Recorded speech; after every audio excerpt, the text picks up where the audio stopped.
ఆ రోజు చంద్రబాబు గారు 15 సంవత్సరాలు ప్రత్యేక హోదా కావాలి అని అదే సభలో చంద్రబాబు గారు 15 సంవత్సరాలు కావాలి ప్రత్యేక హోదా అని అడిగితే మోడీ గారు ఎన్నో వాగ్దానాలు ఇచ్చారు. మన ఆంధ్ర రాష్ట్రానికి సంబంధించి మోడీ గారు 10 సంవత్సరాలు ప్రత్యేక హోదాతో పాటి విభజన హక్కులన్నీ నెరవేర్చడంతో పాటి మన ఆంధ్ర రాష్ట్రాన్ని హార్డ్వేర్ హబ్బుగా చేస్తానన్నాడు మోడీ గారు. మేక్ ఇన్ ఇండియాలో భాగంగా ప్రతి వస్తువు తయారీకి ఆంధ్ర రాష్ట్రంలో కూడా జరుగుతుంది. మేము ఏర్పాటు చేస్తాము. మరి ముఖ్యంగా హార్డ్వేర్ హబ్బుగా ఆంధ్ర రాష్ట్రాన్ని తయారు చేస్తాము అని మోడీ గారు ఆ రోజు మాటిచ్చారు. అంతేకాదు పెట్రోలియంకు సంబంధించి ఒక రీసెర్చ్ సెంటర్ యూనివర్సిటీ కూడా పెడతామన్నారు. ఇంధన ఉత్పత్తులకు ఆంధ్రప్రదేశ్ని హెడ్ క్వార్టర్స్గా చేస్తామన్నారు మోడీ గారు. మరి ఏమైంది? ప్రత్యేక హోదా 10 సంవత్సరాలు ఏమైంది? హార్డ్వేర్ హబ్ ఏమైంది? పెట్రోలియం రీసెర్చ్ యూనివర్సిటీ ఏమైంది? అంతేకాదు మోడీ గారు చెప్పిన మాట, చంద్రబాబు గారు మీరు ఏమీ చింతించకండి, ఢిల్లీని తలపించే రాజధాని కూడా కడతాము అన్నారు మోడీ గారు. ఒక్క మాట అంటే ఒక్క మాట అయినా నిలబెట్టుకున్నారా? 10 సంవత్సరాలు అధికారంలో ఉన్నారే. 10 సంవత్సరాలలో ఆంధ్ర రాష్ట్రానికి చెందిన 10 వాగ్దానాలలో కనీసం ఒక్కటైనా ఇది మేము నెరవేర్చాము అని మీరు చెప్పుకోతగ్గ ఒక్క వాగ్దానమైనా మీరు చెప్పుకోవడానికైనా ఒకటైనా చేశారా? మరి మోడీ గారు 10 సంవత్సరాలుగా ఆంధ్ర రాష్ట్రాన్ని, ఆంధ్ర రాష్ట్ర ప్రజలను మోసమే చేస్తున్నారు.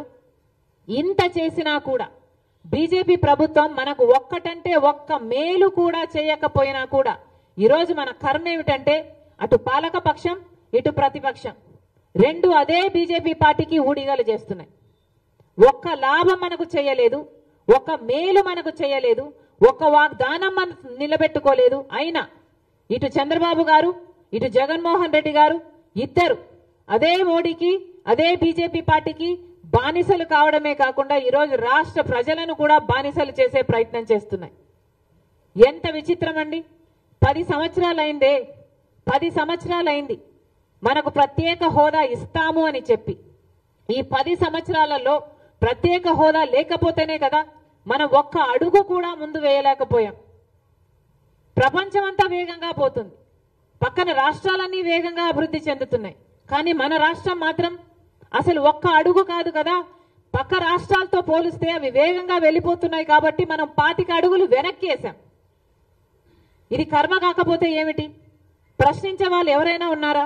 ఒక పాలక పక్షమో ఒక ప్రతిపక్షమో కేంద్రంలో ఉన్న బీజేపీ పార్టీని ప్రశ్నించుంటే మనకు ప్రత్యేక హోదా కాకపోయినా ఇంకొక వాగ్దానమైనా నెరవేరేవి.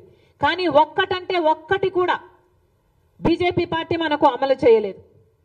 అసలు ప్రత్యేక హోదా వస్తే ఎన్ని మేలులు కలుగుతాయో ప్రజలందరూ కూడా మళ్ళొకసారి అర్థం చేసుకోవాలనే ఈ ప్రత్యేక హోదా డిక్లరేషన్ మేము తిరుపతి వేదికగా 1వ తేదీన పెట్టదలుచుకున్నాం.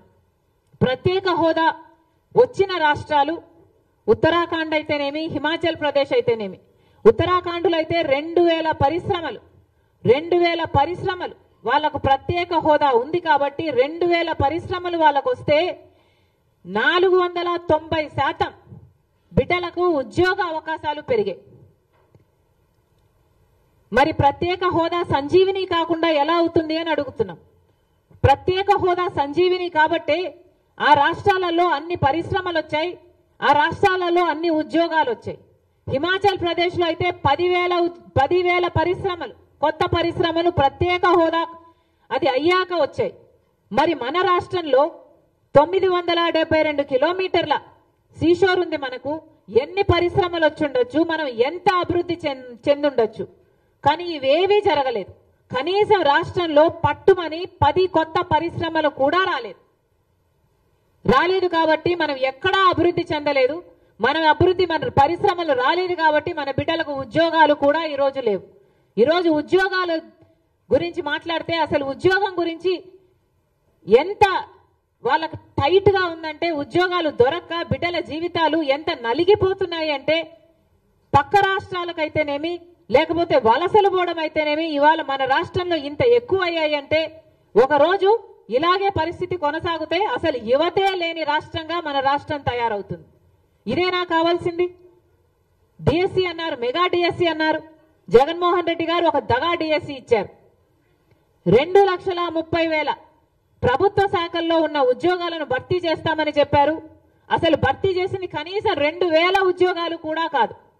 ఏపీపీఎస్సీ ద్వారా ప్రభుత్వ శాఖల్లో భర్తీ చేసిన ఉద్యోగాలు కనీసం ఈ 5 సంవత్సరాలలో కనీసం 2-3 వేల ఉద్యోగాలు కూడా కాదు.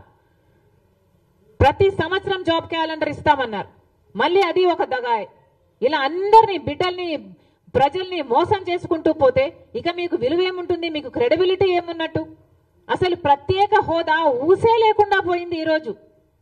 ఇది చాలా ఆశ్చర్యం కలిగించే విషయం. 10 సంవత్సరాలైంది. ఈ 10 సంవత్సరాలు బీజేపీ పార్టీ అధికారంలో ఉంది. మొదటి 5 సంవత్సరాలు చంద్రబాబు గారు అధికారంలో ఉన్నారు. తర్వాత 5 సంవత్సరాలు జగనన్న గారు అధికారంలో ఉన్నారు. ఈ 10 సంవత్సరాలు, ఒక 5 సంవత్సరాలు చంద్రబాబు గారు ప్రత్యేక హోదాను విస్మరించారు. ఇంకా 5 సంవత్సరాలు, ఈ 5 సంవత్సరాలు జగనన్న గారు ప్రత్యేక హోదాను విస్మరించారు. ఈ ఇద్దరి పుణ్యమా అని ఈ రోజు అసలు ప్రత్యేక హోదా ఊసే లేకుండా పోయింది. ఒక కాంగ్రెస్ పార్టీ మాత్రమే ఈరోజు ప్రత్యేక హోదా గురించి మాట్లాడుతుంది అంటే ఇది ఎంత పాలక పక్షానికైనా ప్రతిపక్షానికైనా అవమానంగా లేదా? మీకు అధికారం ఇచ్చింది ఎందుకు ప్రజలు? మీరు ప్రత్యేక హోదా అని చెప్పి కదా అధికారం తెచ్చుకున్నారు. ప్రత్యేక హోదా గురించి మాట్లాడి కదా మీరు ఓట్లు దండుకున్నారు. చంద్రబాబు గారేమో ప్రత్యేక హోదా మనకు సంజీవిని అన్నారు. ప్రత్యేక హోదా ఆంధ్రుల హక్కు అన్నారు. నన్ను ముఖ్యమంత్రిని చేయండి, నేను నవ్యాంధ్రను చేస్తాను అన్నాడు. ఇన్ని మాటలు చెప్పిన చంద్రబాబు గారు ముఖ్యమంత్రి అయ్యాక ప్రత్యేక హోదాను పూర్తిగా విస్మరించారు. ప్రత్యేక హోదా గురించి మాట్లాడితే కూడా కేసులు పెట్టారు, జైళ్లలో పెట్టారు. అప్పుడు ప్రతిపక్ష నాయకుడిగా ఉన్న జగనన్న గారు ప్రత్యేక హోదా గురించి ఎన్నో ఉద్యమాలు చేశారు. ప్రత్యేక హోదా గురించి నిరాహార దీక్షలు కూడా చేశారు. అప్పుడు జగనన్న గారు అన్న మాట, ప్రత్యేక హోదా కోసం మూకుమ్మడి రాజీనామాలు చేద్దాము అన్నారు. అప్పుడు కేంద్రం ఎందుకు దిగిరాదో చూద్దాము అన్నారు. ప్రత్యేక హోదా మనకు ఎంత అవసరమో మీకు తెలియదా?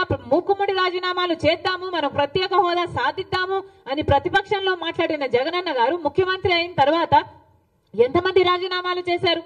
ఎంతమంది పోరాడారు? కనీసం మూకుమ్మడి రాజీనామాలు కాదు కదా, ఒకరో ఇద్దరో ఎంపీలైనా మీరు రాజీనామా చేయగలిగారా? మీ పదవులు మాత్రం మీరు అట్టి పెట్టుకున్నారు. బీజేపీతో మీ దోస్తీ కోసం ఆఖరికి ప్రత్యేక హోదాను కూడా తాకట్టు పెట్టారు అంటే ఇక మీరు ఏమి నాయకులు? ప్రత్యేక హోదా మాట చెప్పి ఆ అంశాన్ని లేవనెత్తి కదా మీరు ఓట్లు దండుకున్నారు. మరి మీకు ప్రజలకు మాటిచ్చి కూడా ప్రత్యేక హోదా కోసం మొదటి 5 సంవత్సరాలు చంద్రబాబు అయినా, తర్వాత 5 సంవత్సరాలు జగనన్న గారైనా ఒక్కరు కూడా ఒక్క నిజమైన ఉద్యమం కూడా చేసింది లేదు. 10 సంవత్సరాలు బీజేపీ ప్రత్యేక హోదా అని చెప్పి మోసం చేసింది. మొదటి 5 సంవత్సరాలు చంద్రబాబు గారు ప్రత్యేక హోదా అని చెప్పి ఆయన మోసం చేశాడు. ఆఖరి 5 సంవత్సరాలు వైసీపీ జగనన్న గారు కూడా ప్రత్యేక హోదా మోసం చేశారు. మరి వీళ్ళందరినీ ఎందుకు నమ్మాలి? ఆలోచన చేయండి. ఈరోజు మనకు ప్రత్యేక హోదాయే ఉండుంటే ఎన్ని రకాలుగా మనం లబ్ధి చెందుండే వాళ్ళమో ఒక్కసారి మీకు వివరిస్తా. ప్రత్యేక హోదా ఉన్న రాష్ట్రాలకు ఉండే లాభాలు: 1, కేంద్రం రాష్ట్రాలకు ఇచ్చే నిధుల్లో 30% హోదా కలిగిన రాష్ట్రాలకే కేటాయిస్తుంది. కేంద్రం ఇచ్చే నిధుల్లో 90% గ్రాంట్లు కింద ఇస్తుంది. మిగతా 10% తిరిగి ఇవ్వాల్సి ఉంటుంది. కానీ ఆ 10% కూడా మేము ఇవ్వలేము అంటే ప్రత్యేక హోదా ఉన్న రాష్ట్రాలకు అది మినహాయింపు యూజువలీ చేస్తుంది. మినహాయింపు చేయకపోయినా వడ్డీ లేకుండానే చెల్లించే వెసులుబాటు కూడా కల్పిస్తుంది. పరిశ్రమల స్థాపన భారీగా రాయితీలు ఉంటాయి. 100% ఎక్సైజ్ డ్యూటీ మినహాయింపు ఉంటుంది. ఇన్కమ్ ట్యాక్స్ లో కూడా 100% రాయితీ ఉంటుంది. పన్ను మినహాయింపు ఉంటే పరిశ్రమలు రెక్కలు కట్టుకొని మన రాష్ట్రానికి వచ్చుండేవి. లక్షల సంఖ్యలో ఉద్యోగాలు కలిగి ఉండేవి. పేదల 10 ఏళ్ల క్రితమే మనకు వచ్చునుంటే అసలు మన రాష్ట్రము అటు హైదరాబాద్, తెలంగాణ అయితేనేమి, ఇటు కర్ణాటక అయితేనేమి ఇవన్నీ దాటుకుంటూ ఎంతో అభివృద్ధి చెందేది. పన్ను రాయితీ ఉండుంటే అన్ని వస్తువులు సగం ధరకే లభించేవి. సగం ధరకే విద్యుత్ పంపిణీ కూడా జరిగేది. ఇవేవి మనం సాధించుకోలేకపోయాం. ఎందుకంటే మనకు ప్రత్యేక హోదా రాలేదు కాబట్టి. ప్రత్యేక హోదా రాలేదు అనడం కంటే కూడా ప్రత్యేక హోదా తెచ్చుకోవడంలో ఇటు జగన్మోహన్ రెడ్డి గారు అటు చంద్రబాబు గారు విఫలమయ్యారనే అనాలి. ఒక పక్క బీజేపీ పార్టీ బ్లేటెంట్ గా కళ్ళు ఆర్పకుండా మనకు పట్ట పగలే బీజేపీ పార్టీ ఇంత మోసం చేస్తున్నా ఒక్క వాగ్దానం కూడా మనం నిలబెట్టుకోకపోయినా కూడా ఇటు పాలక పక్షం ఇటు ప్రతిపక్షం అటు చంద్రబాబు గారు ఇటు జగనన్న గారు అదే బీజేపీ పార్టీకి ఊడిగలు చేస్తున్నారు. అదే బీజేపీ పార్టీకి వంగి వంగి సలాములు చేస్తున్నారు. కేవలం వాళ్ళ స్వార్థ రాజకీయాల కోసం వాళ్ళ స్వప్రయోజనాల కోసం ఈరోజు ఆంధ్ర రాష్ట్ర ప్రజలను వాళ్ళ హక్కులను తాకట్టు పెట్టారు. ఇది అన్యాయం కాదా అని అడుగుతున్నాం. ఈరోజు రాష్ట్ర ప్రజలందరూ ఆలోచించాలి. ఈరోజు మన రాష్ట్రంలో అసలు ప్రత్యేక హోదా అన్న ఊసే లేకుండా ఈ నాయకులు తయారు చేశారు అంటే అది ఎంత దురదృష్టం. మన హక్కు, ఆంధ్ర రాష్ట్రుల హక్కు, ఆంధ్ర ప్రజల హక్కు ప్రత్యేక హోదా. అలాంటప్పుడు అంత పెద్ద హక్కును, అంత పెద్ద వరాన్ని వీళ్ళు ఎవరి సొమ్ము అన్నట్టు అప్పనంగా బీజేపీ పార్టీకి ఇచ్చేశారు. అత్త సొమ్ము అల్లుడు దానం చేసినట్టు అసలు వీళ్ళది కాదు. వీళ్ళేమో నాయకులు, వీళ్ళ పార్టీలు బాగున్నాయి, వీళ్ళు బాగున్నారు. కానీ ప్రజలకు ప్రత్యేక హోదా లేకపోతే ఎంత నష్టం జరుగుతుందో తెలిసి కూడా ఆ ప్రత్యేక హోదాను పూర్తిగా తాకట్టు పెట్టారు చంద్రబాబు గారైనా జగన్మోహన్ రెడ్డి గారైనా బీజేపీ పార్టీకి. ఈరోజు ప్రజలందరూ ఆలోచించారు. కాంగ్రెస్ పార్టీకి పోయిన ఎన్నికల్లో వచ్చిన ఓట్ షేర్ కేవలం 1.18%. కనీసం 4 లక్షల ఓట్లు కూడా రాలేదు. అలాంటి కాంగ్రెస్ పార్టీలో రాజశేఖర్ రెడ్డి బిడ్డ ఎందుకు చేరింది? ఎందుకంటే ఈరోజు ఒక్క కాంగ్రెస్ పార్టీ మాత్రమే ప్రత్యేక హోదా గురించి చిత్తశుద్ధి కలిగిన పార్టీ. ఈరోజు కాంగ్రెస్ పార్టీ మాత్రమే ప్రత్యేక హోదా గురించి మాట్లాడుతుంది. ఒక్క కాంగ్రెస్ పార్టీ మాత్రమే, రాహుల్ గాంధీ గారు మాత్రమే మొట్టమొదటి సంతకం ప్రత్యేక హోదా మీదనే చేస్తాను నేను ప్రధానమంత్రి అయ్యాక అని మాటిచ్చిన వ్యక్తి రాహుల్ గాంధీ గారు. ఒక్కసారి ఆలోచించండి. ఆ మనిషిలో ఆంధ్ర రాష్ట్రాన్ని పట్ల ఎంత తపన లేకపోతే ప్రత్యేక హోదా మీదనే, ఆ ఫైల్ మీదనే మొట్టమొదటి సంతకం పెడతాని అని అంటాడు. కాబట్టి ఈరోజు రాజశేఖర్ రెడ్డి బిడ్డ ఆ మాటను పట్టుకొని ఈరోజు కాంగ్రెస్ పార్టీలో చేరి ప్రత్యేక హోదా కోసం కొట్లాడుతుంది. ఎందుకంటే ప్రత్యేక హోదా కావాలి అంటే అటు బీజేపీ వల్ల కాలేదు, ఇయ్యడం కాలేదు, వైసీపీ వల్ల కాలేదు, టీడీపీ వల్ల కాలేదు. ఇవేవి ఈ 3 పార్టీలు అధికారంలో ఉన్నంత కాలం ప్రత్యేక హోదా మన ఆంధ్ర రాష్ట్ర ప్రజలకు రాదు, వీళ్ళు రానివ్వరు. మనకు ఆంధ్ర రాష్ట్ర ప్రజలకు ప్రత్యేక హోదా కావాలి అంటే కాంగ్రెస్ పార్టీ కేంద్రంలో రాష్ట్రంలో అధికారంలోకి రావాలి. ఇది ప్రజలందరూ ఆలోచించి తీసుకోవాల్సిన నిర్ణయం. ఈరోజు మేము ప్రత్యేక హోదా కోసం ఒక డిక్లరేషన్ పెడుతున్నాము అంటే దానికి అర్థం అసలు ఈ రాష్ట్రంలో ప్రత్యేక హోదా అన్న ఊసే లేకుండా పోయింది.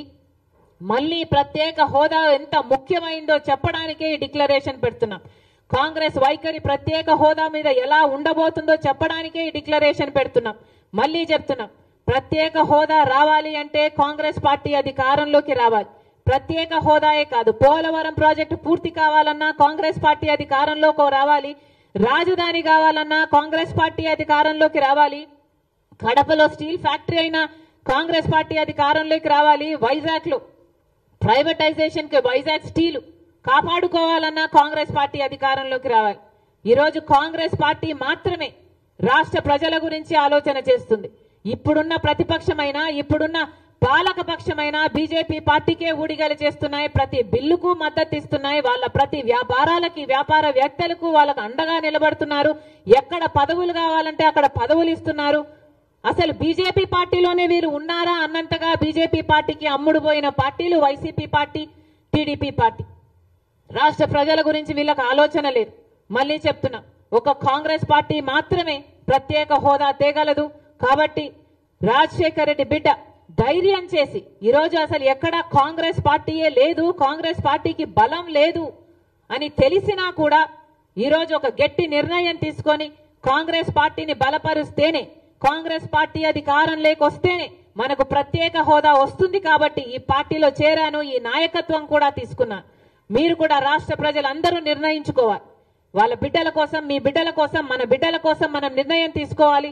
ఒక మంచి నిర్ణయం తీసుకుందాం. ప్రత్యేక హోదా కోసం అందరం కాంగ్రెస్ పార్టీని అందరూ కాంగ్రెస్ పార్టీని బలపరచాలని రాష్ట్ర ప్రజలందరికీ రాజశేఖర రెడ్డి బిడ్డ మనస్ఫూర్తిగా ప్రార్థించుకుంటుంది. Thank you.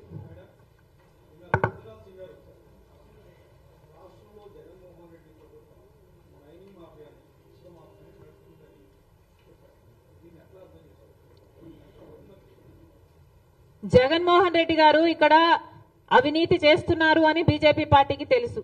రాజ్నాథ్ గారే వచ్చి ఇక్కడ జగన్మోహన్ రెడ్డి గారు మైనింగ్ మాఫియా చేస్తున్నారు, లిక్కర్ మాఫియా చేస్తున్నారు, శాండ్ మాఫియా చేస్తున్నారు అని బీజేపీ పార్టీకే తెలిసి కూడా ఈరోజు జగన్మోహన్ రెడ్డి గారి మీద వైసీపీ ప్రభుత్వం మీద ఏ యాక్షన్ ఎందుకు తీసుకోవడం లేదు బీజేపీ పార్టీ అని బీజేపీ పార్టీ సమాధానం చెప్పాల్సి ఉంటుంది. మీకు అన్యాయం జరుగుతుంది అని తెలుసు. మీరు కేంద్రంలో అధికారంలో ఉన్నారు. బీజేపీ పార్టీ కేంద్రంలో అధికారంలో ఉంది 10 సంవత్సరాలుగా. ఏ ఒక్క రాష్ట్రంలోనైనా అన్యాయం జరుగుతుంది, అవినీతి జరుగుతుంది అని మీకు తెలిసినప్పుడు మీరు వాచ్ డాగ్ గా ఉండి ఆ పర్టికులర్ స్టేట్ లో ఆ పర్టికులర్ లీడర్ మీద యాక్షన్ తీసుకోవాల్సిన అవసరం మీకు లేదా? మరి మీకు ఇన్ఫర్మేషన్ తెలిసి ఏం లాభం? మీరు అధికారంలో ఉండి ఏం లాభం? ప్రజలు మిమ్మల్ని ఎన్నుకొని ఏం లాభం? మీరు ఏమీ చేయలేనప్పుడు మీకు ఎందుకు అధికారం? బీజేపీ పార్టీకి ఇక్కడ అవినీతి జరుగుతుంది అని తెలిసినప్పుడు మరి ఇక్కడ ఎందుకు యాక్షన్ తీసుకోవడం లేదు అని బీజేపీ పార్టీని ప్రశ్నిస్తున్నాం. మళ్ళీ చెప్తున్నాం, బీజేపీ పార్టీలోనే జగన్ రెడ్డి గారు ఉన్నారు అనడానికి వేరే సాక్ష్యాలు ఏమీ అవసరం లేదు. బీజేపీ పార్టీ ఏ యాక్షన్ ఇక్కడ తీసుకోవడం లేదు అంటే దానికి అర్థం జగన్మోహన్ రెడ్డి గారు బీజేపీకి బి టీం కాదు, జగన్మోహన్ రెడ్డి గారు బీజేపీ పార్టీలోనే ఉన్నారు.